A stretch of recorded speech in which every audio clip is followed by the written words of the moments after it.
Today's Idea to Impact Forum. This is the last forum scheduled for this year.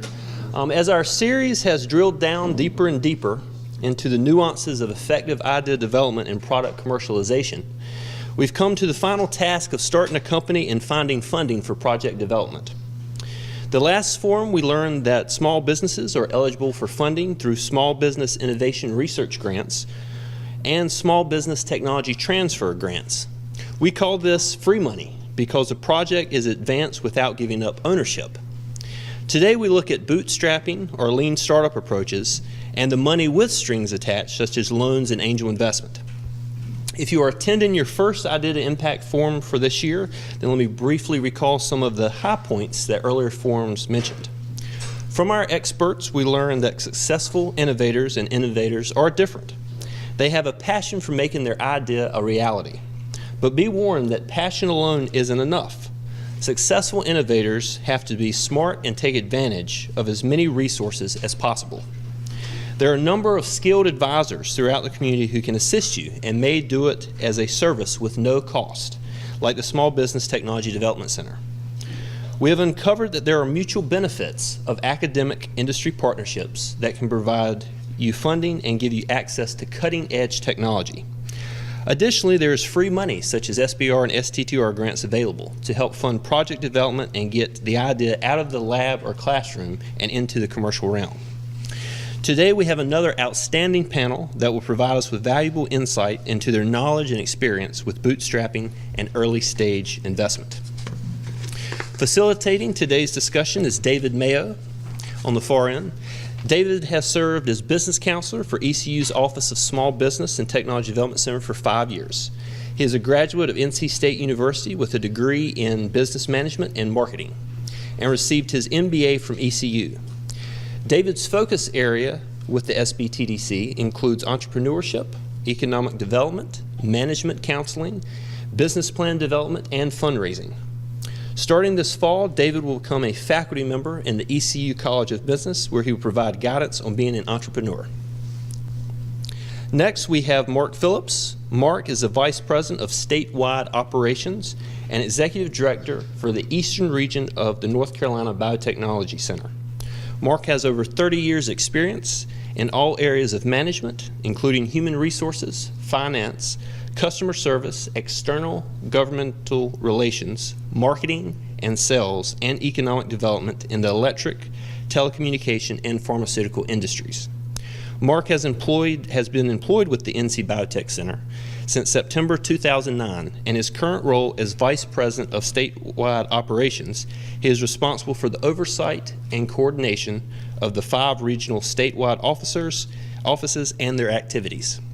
He also performs duties as Executive Director in the Eastern Region, in which he is responsible for positioning biotechnology in the entire Eastern Region, 27 counties of North Carolina, with short and long-term economic development goals through projects and strategies stimulating the development of biotechnology.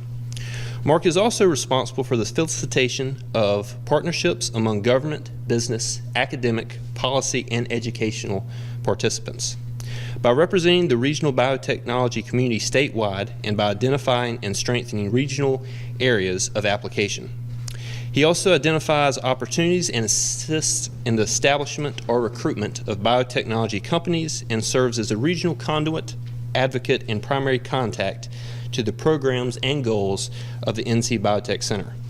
Mark resides in Greenville and is married to Luann. They have 2 children, Austin, who is a rising sophomore and a EC Scholar recipient here at ECU, and Lauren, who is a rising junior at J.H. Rose High School. Next on the panel, we have Paul Hager. Paul is a professor in the biology department at East Carolina University and CEO of Chyrozyme. As a teenager, Paul was interested in proteins and enzyme, and it was at this time Paul first purified chloroperoxidase, a key intermediate in the synthesis of pharmaceuticals, in his father's lab at the University of Illinois.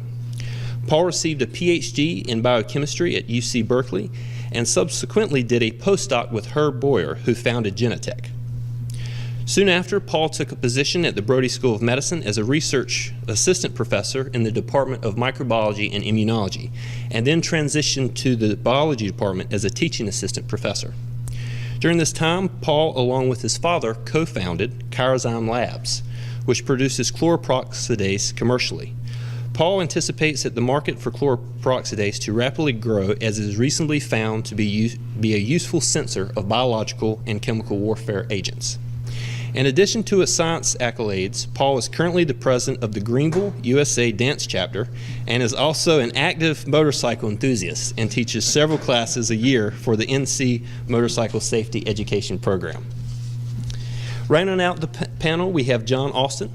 John is the director of Groundwork Labs, an NC Ideas-supported program to help selected entrepreneurs test and refine their ideas at no cost or loss of equity before they take their next step. Prior to Groundwork, John headed up Joystick Labs, an accelerator for video game studios, was CEO of Numerical Design Limited, a software company acquired by Emergent Game Technologies, and Division Incorporated, a virtual reality company that was acquired by HP. John earned an MS in computer science from the University of North Carolina at Chapel Hill in 1984, and a BS in electrical engineering from Valparaiso University in 1977.